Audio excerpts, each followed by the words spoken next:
Afternoon, everyone. We're back and we're going to start the players portion. We're here with Patrick Surtain. If you have any questions, please use the raise hand function. First question goes over to Rhea Turner.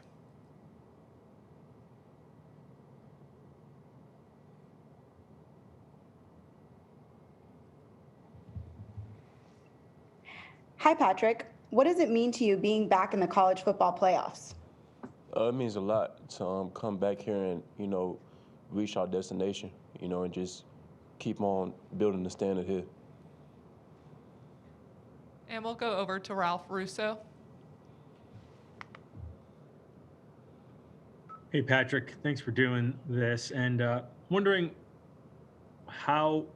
what you may have missed this season away from football with all the protocols and things that needed to be restricted because of COVID, miss friends, miss family, anything in particular that you missed that you would normally have gotten out of a season?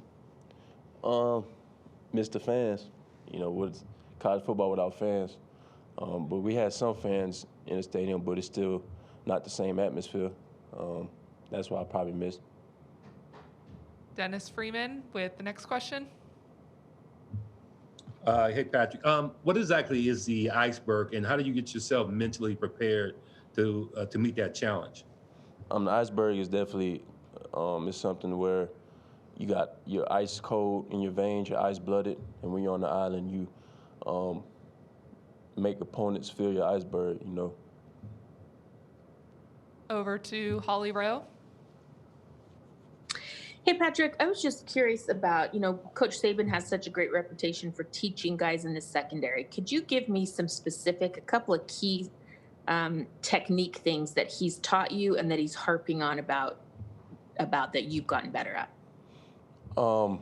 He's very technique fundamental in the press coverage, especially. He's very hands-on about using your hands on the line, being comfortable with your technique, and also being physical at the point of attack. He also harps about that as well. Lucas Weiss with the next question.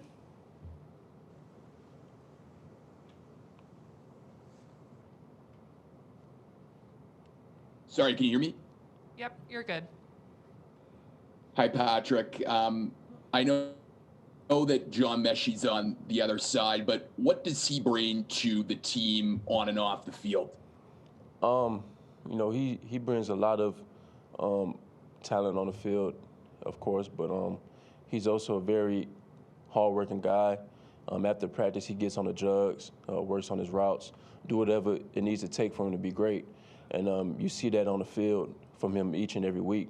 So he can only keep improving and getting better. Over to Michael Casagrande.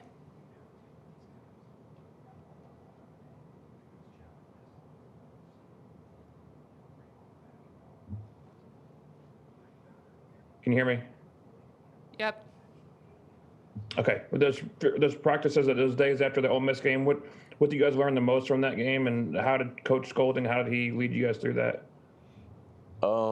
It humbled us a lot. We learned that we must be on the same page, and we learned that game, we should learn from that game, learn from our mistakes, learn from things that we didn't do good on. And, throughout the course of the season, we've gotten better, and we improved on those certain things, on those fundamental techniques, even communicating, defensive play calls, and just flying around to the ball.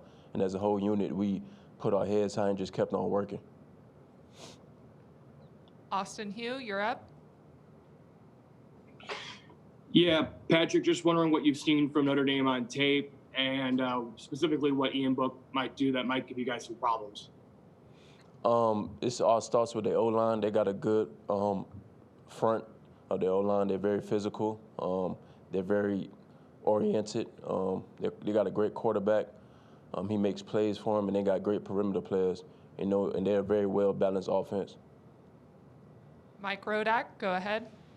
Yeah, Pat, with some of the modern tight ends playing a lot more outside, Pitts being one of them, just how much time do you spend each week preparing for tight ends relative to wide receivers as a cornerback? Tight ends, I believe this week, tight ends are very physical. They're good pass catchers as well, but they also are very key to their success in their run game. So they're very balanced, and you just got to look for that as a corner, their tendencies and what they like to do. Christopher Heidel, go ahead. Hey, Patrick, thanks for taking my question. Let's talk about the Notre Dame running game and also their wide receivers. How good are they? Because if you can't catch up to them, they can just take off and get some good. They can just explode. They got a great running game. They're very balanced, as I should say. They also one cut, quick to the line guys. You also got to tackle them, rally to them because they're very physical. Their receivers, they're great at the point of attack. They use their body well to gain advantage on corners and how to point the ball, which helps their quarterback a lot. Edwin Stanton with the next question. Hey, Patrick. Hope you had a good Christmas holiday. Just curious, there's a lot of reasons for recruits to come to Alabama, championship level program, but playing for Nick Saban, who develops guys to the NFL. What was the one key factor for you to come to Alabama?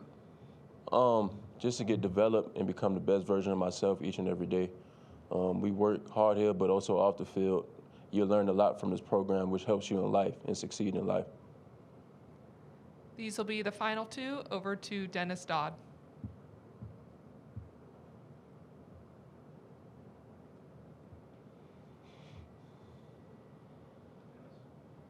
Dennis, go ahead. Yeah, you got me? Okay. Patrick, Pro Football Focus named you the best press corner in the country.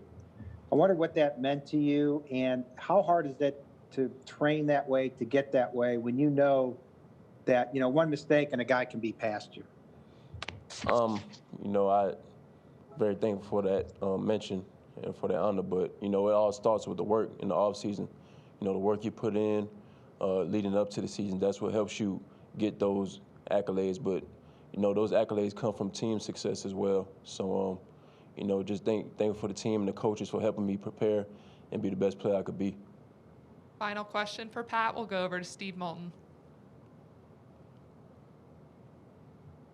Hey, Pat, appreciate the time. To that point, if you could speak to, you mentioned the offseason and no spring, and now really have gone through this gauntlet since July. How different has it been on your body, and how differently have you had to take this with no spring?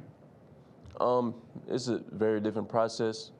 Leading to the season, there's so much uncertainty, but you just gotta understand that you just gotta work hard and keep understanding your goals for the season. And as I mentioned before, you gotta work even harder in the off season for seasons like this. Thank you, Pat. That's all the time we have for questions for Pat. We're going to go ahead and bring up Fedarian Mathis next.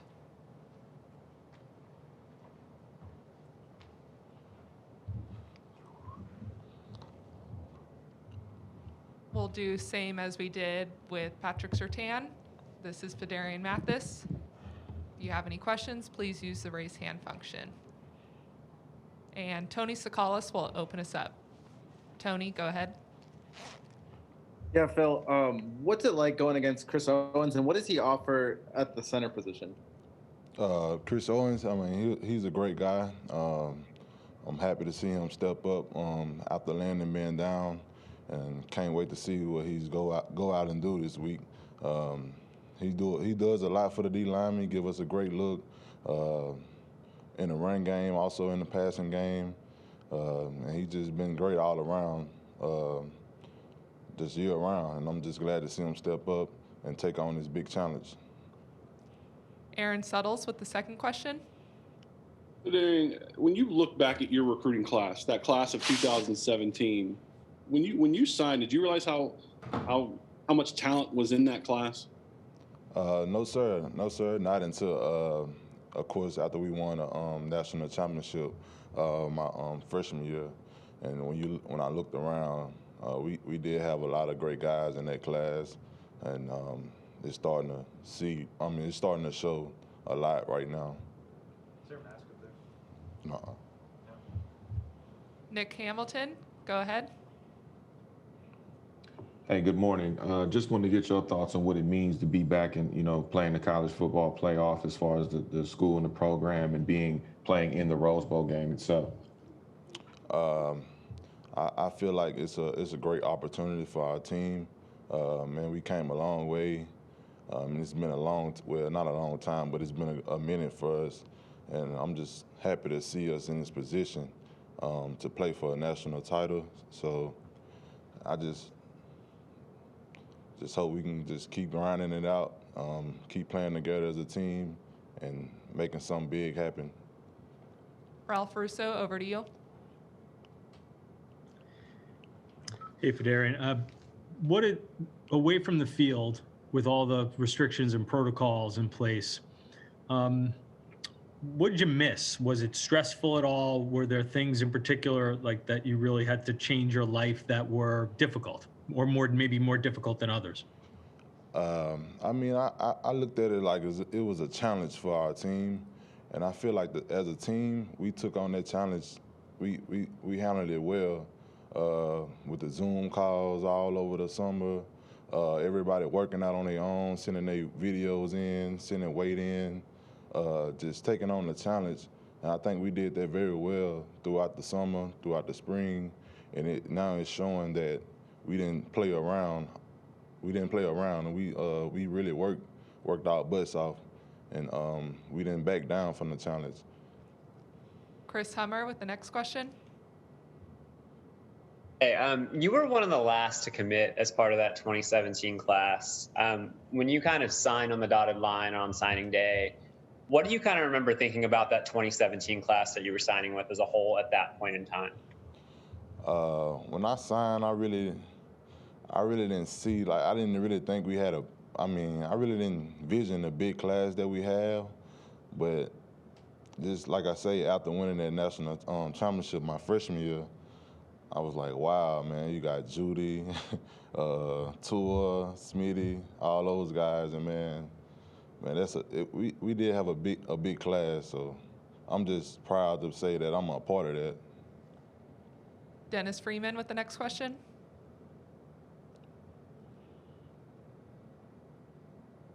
Can you tell me how important is it for you guys to match Notre Dame's physicality on the front line? It's very important because the game starts up front with the D-line, and we got to be aggressive. We got to be tough, physical, dominant. We got to match their intensity up front and just get a defensive spark. Also, the whole team. So it starts up front with us and just matching their intensity. Those guys are very good. They run the ball pretty well. Got a good quarterback, and we got to get after them. Charlie Potter, go ahead. Hey, Fedarian, just want to ask you about Will Anderson and how you've seen him progress over the course of this season and really the way that he's played these last few games, racking up a bunch of sacks. Will's been great for us, man. He stepped up and he accepted the challenge as a young guy pretty early. I'm proud to see how far he's became. We knew when he came in he was going to be something special, and I'm just proud to say that he's shown everybody that he's he's old enough to be mature and he can roll with the big dogs now. So I'm happy to see him work. Austin Hugh, go ahead. Hi, yeah, just wanted to ask kind of follow up about the Notre Dame offensive line. What do you see from them on tape that makes them so good? Obviously, a lot of their players have won awards from the ACC and the AP and stuff like that. What about them specifically stands out? They're physical, and they physical up front. There's nothing too bad I can say about those guys. We just got to come out and do what we do best and play physical. Over to Michael Casagrande.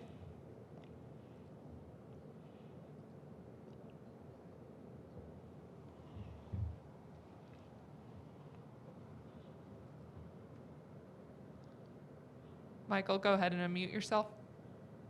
Sorry. Looking back now that you have the time to look back on that Ole Miss game, how much did that mean to the season, and how much did it change the way this defense played and the way it looked at things? I feel like the Ole Miss game, it really gave us a spark.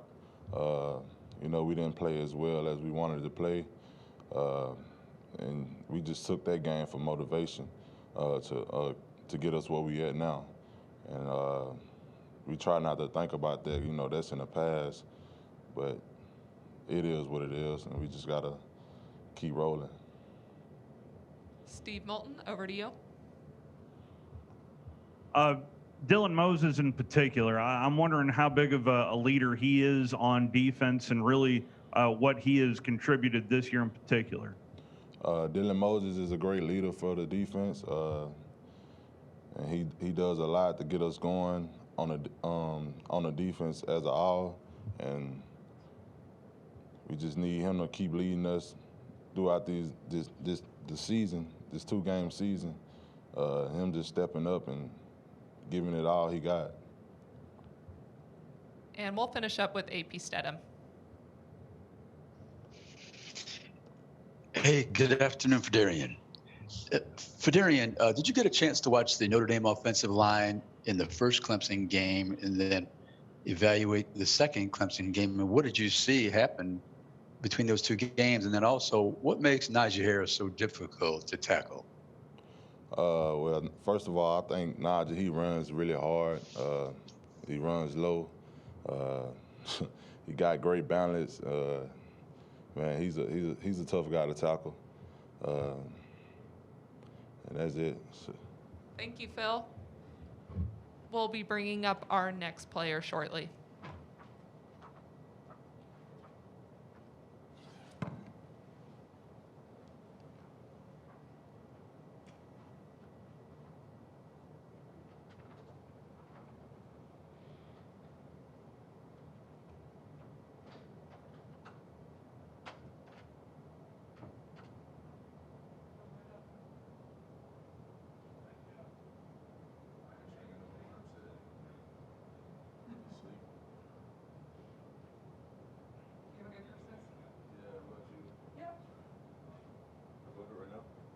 Yep, you're good to head on up.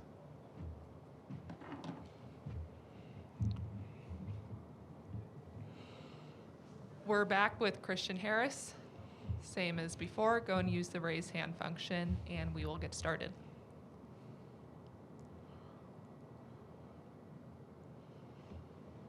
First question to Ralph Russo. Hey, Christian. Wonder if there's anything in particular that you missed about a season in restrictions with COVID and protocols and that. Was there just something personal that you sort of missed this year? I say personally for me, just having the fans out there, it is a really different experience not having fans out there, not being as loud, not having much of an impact on the game. But I think that'd be really the only thing. There's not too much different that we do here besides, like I said, just being in the games, just not having as many fans. John Zener with the second question. Yeah, Christian, there's so much hype around the offenses going in these, the quarterbacks, the running backs, the skill players. As a defense, how motivated are you guys to say kind of not on the podium, but on the field, hey, remember us, how we play defense here too, to make a statement as a defense once you get to the game? Every single game we go out, we try to make a statement, as a defense in all areas of our game. So, we can't, like I said, we can't really have the fans out there to hype us up and stuff, but, we're all excited to play the game of football. We use it as another opportunity to go out, like I said, always, and show the world what we can do. And like I said, we just go out there and try to take advantage of that. Steve Moulton, you're up. First of all, I'd love to know how you're doing health-wise, and second, who do you think is going to win the Heisman? Well, health-wise, I'm feeling great. And as far as the Heisman, I don't really know. I know they got some really great athletes up there up for it. So I think they'll choose whoever they think is the best. I'm just focused on this game this week, though. Aaron Suttles with the next question. 21 of the team's 32 sacks have come in the last 4 games. Have you noticed anything in those 4 games? If a guy's been healthier, is it just Will Anderson and yourself coming to your own? What do you think's been the difference in the sack production? I think, just us going out there executing whatever our game plan is that coach gives us. I think it kind of, helps us go out there and be more successful. We really had to focus in on that, week by week throughout this week, most definitely. And, I think it's just starting to show out there, with the amount of players that we have getting sacks and making plays. I think it's just all coming from execution. Do we have any other questions for Christian at this time? Michael Casagrande, go ahead. Yeah, just wondering exactly what happened to you on that injury, the play that you got injured, and what was the injury, and how did you get back from that? I mean, I just, it's like regular football. You just hit somebody, you tweak your shoulder a little bit. But, I mean, I'm all fine now. There's nothing, ever been really an injury that kept me off the field. So, yeah, I mean, I'm all healthy now. AP Stedham with the next question. Hey, good afternoon, Christian. Christian, the Ole Miss tight end had a pretty good night. What did you learn from that experience moving forward? And of course, you played against Kyle Pitts at Florida, and Notre Dame, they have a couple of good tight ends as well. Throughout the teams that we've played so far, there are a lot of great tight ends, and offenses utilize them really well in their scheme. And I think, with that Ole Miss game, it was just a lack of execution on my part, and as well as, just a defense as a whole. And I think that's something we try to focus on throughout the rest of the remainder of the season. That's all the questions we have for Christian. We will be bringing up Dylan Moses next. Thank you, Christian.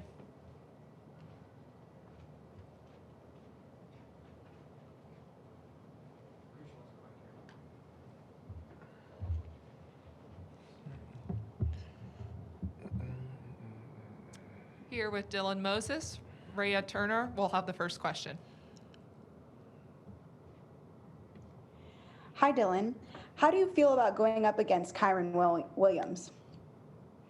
I feel, really good. Like I said, I looked over, their entire, offense. They have a really, explosive and, strong offense just as far as, how, good they run the ball and, how efficient, the quarterback, distributes the ball throughout the, to their receivers. So, I'm really up for the challenge.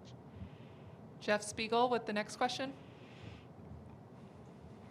Yeah, Dylan, is deciding to come back, and is this the big payoff playing in games like this? Oh, yeah. This is something, I really look forward to. This is something, throughout the entire year, from beginning to end, that's something that, our guys, really talked about. And that was our main goal, is just getting to this point. And that was a driving force for me coming back. Holly Rowe, floor is yours. Hey, Dylan, I'm just curious what is required of you from a communication standpoint on each play. What are you looking for? How are you communicating to the rest of your team?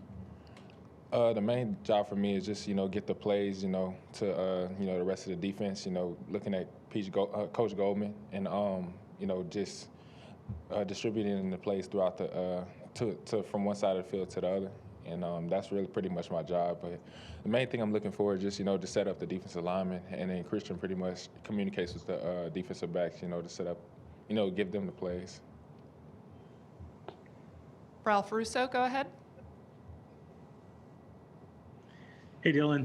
In this strange year with all the protocols and restrictions, what was life like away from football practice and football facility? Did you have much of a life away from everything football related? During quarantine, or like when we didn't know?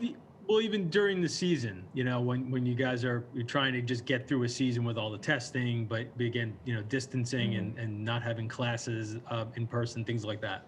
It was really stressful, but the main thing was just, trying, keep a level mind and, do the things that, we need to do in order to succeed.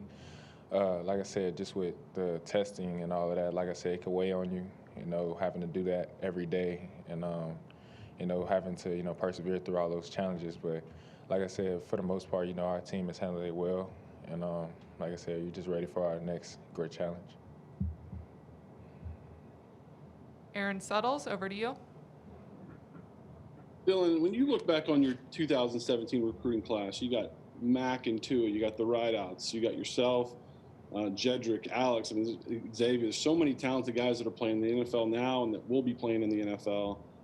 Like when that class was coming together, did you have any sense of how special it could be? Oh yeah, of course. That was the one of the main reasons that I committed to Alabama. I wanted to be a part of a great team and be surrounded by great competition. And that was something that I looked at before I committed, and I knew that us all coming together would be something that would be beneficial later on down the road. Austin Hugh, go ahead.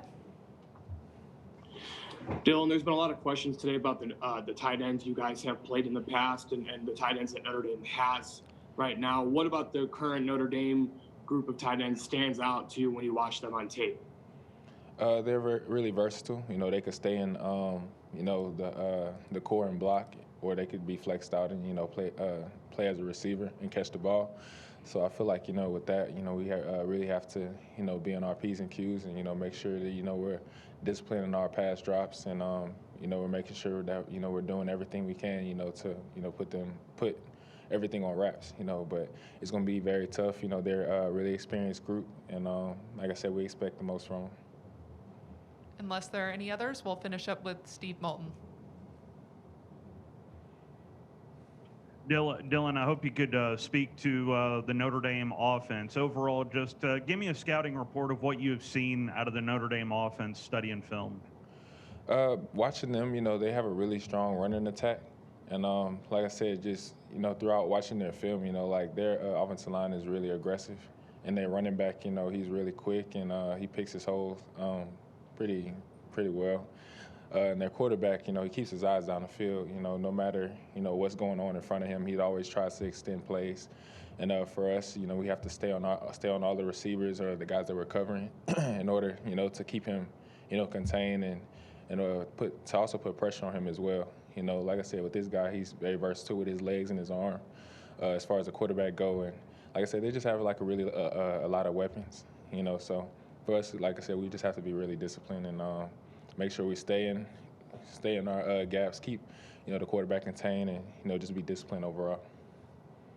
Thank you, Dylan. We'll keep things rolling with our next player, DJ Dale.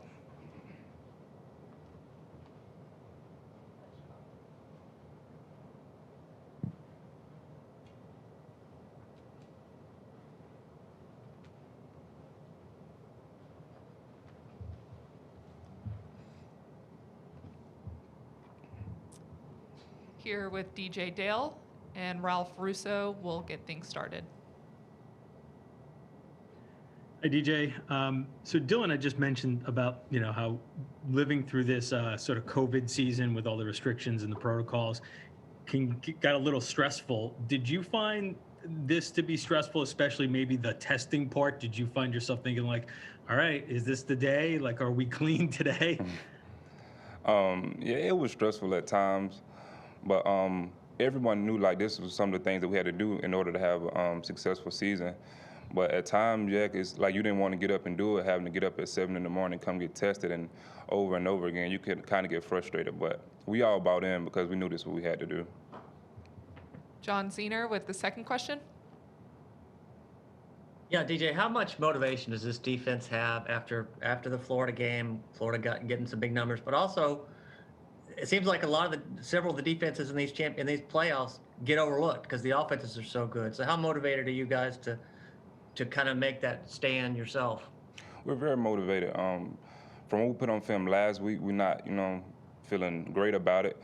So this week, everybody's kind of locked in and focusing on the little things and what we had to do better. But yeah, that's about it. Aaron Suttles, over to you. DJ, what's been the difference in the pass rush the last 3 or 4 games? I mean, I know sometimes the difference in a sack. Nick Saban talks about affecting the quarterback. He didn't talk about sacks as much, but you guys have gotten a lot of sacks the last 4 games. Is that just the result of the maturation of the players, the development of the players? For the most part, it's just the executing the calls that coach puts us in, and everybody rushing together and doing their job, and we're getting the results we want. Michael Casagrande, go ahead. It's just given that chance a few weeks, months to look back on what happened against Ole Miss. How much was that a turning point in the season? What did you learn in that moment, and how did that apply itself the rest of the year? When we learned that whole week that we wasn't focused, we wasn't locked in, and we didn't have a great week of practice. So that played a big role in what happened during that game. So from that point, we focused and locked in practice, and everyone just came together, and we didn't want to repeat that in any other game. Any other questions for DJ?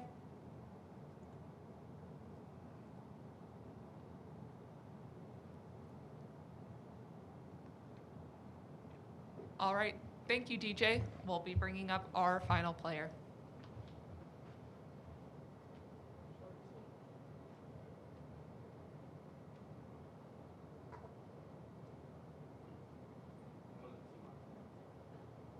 They won't see.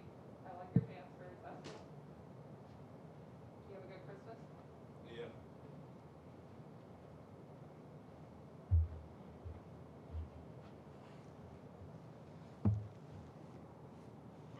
You know, I got to look cute on him. We have Jordan Battle, our final player for today. We are ready to open it up for questions. Charlie Potter, go ahead. Hey, Jordan, just want to ask you about Will Anderson, how you've seen him kind of progress over the course of the year, and how much of an impact has he made these last couple games for you guys? Will Anderson has been a great player for us this year. We see every game he's been getting better. He's getting rushes on the quarterback, getting sacks, and getting quarterback hurries and pressures, and that's helping us in the back end. So yeah, he's doing a great job for us this year, and we love him. Ralph Russo, go ahead. Hey, Jordan, you're looking good, by the way. Don't worry about it. Hey, so after a game in normal times, you're maybe hanging out with your family, hanging out with your friends, celebrating a little bit. In COVID times and with all of the restrictions, what were those like, hey, like afternoon game, we won, now what? Now what do you go do?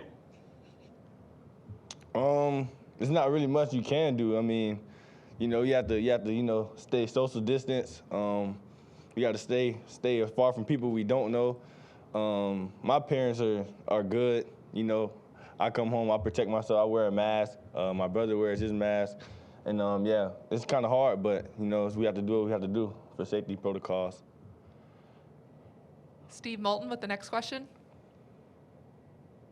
Jordan, there were certainly, at least heading into the year, a lot of questions about the secondary, and I was hoping you could speak to the growth of the secondary and Malachi Moore in particular. Overall, how do you think you guys have played this year? Overall, I think we played great. We made a great progression from, the early games, starting with Ole Miss. From there, we went kind of, we got progressively better each game, each week. And we've been just focusing and practicing and, being vocal out there, communicating, and that's working. That's helping everybody. Malachi Moore, we all know he's a great player. Should have been freshman of the year, but hey, we like him. We love him. He's making great progression this year, and he's becoming a leader at an early age. Michael Casagrande, you're up. Yeah, when you look at Notre Dame, do you see any similarities from any teams you guys have played this season to this point? Nah, I don't really see any comparisons. Notre Dame is different. They use three great tight ends in their offense, 24, 87, and 89. They all play a significant role in their offense. Their quarterback, very mobile. Running back, very mobile. 2 running backs. Their receivers are great on the outside. And, this team is probably going to be a hard matchup for us. One of the hardest matchups of the year, of course, because, it is a semifinal. And this team is different from all the other teams we played.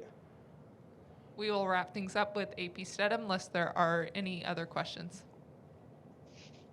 Hey, good afternoon, Jordan. Jordan, a lot has been said today about the Notre Dame quarterback and his eyes. What have you seen on film that makes him dangerous? When he scrambles, his eyes are always downfield. He's not focused on, just getting out of the pocket and scrambling for yards. He keeps his eyes downfield when he scrambles and gets out of the pocket, and receivers run routes to get open at that point, and that's what makes it hard for them to cover. And they certainly have a lot of yards off catches, off scrambles. So we have to just tune in on staying locked on in the receivers on the scramble game, and we should be fine. Thank you, Jordan. That wraps up today's press conference. Thank you, everyone, for joining. Have a good rest of your afternoon. Thank you, everyone, for joining us today. Just as a reminder, you can find these transcripts on collegepressbox.com or via the CFP Media portal. Additionally, high-res video will be placed on that CFP Media portal as soon as it becomes available. Thanks a lot, and see you guys tomorrow.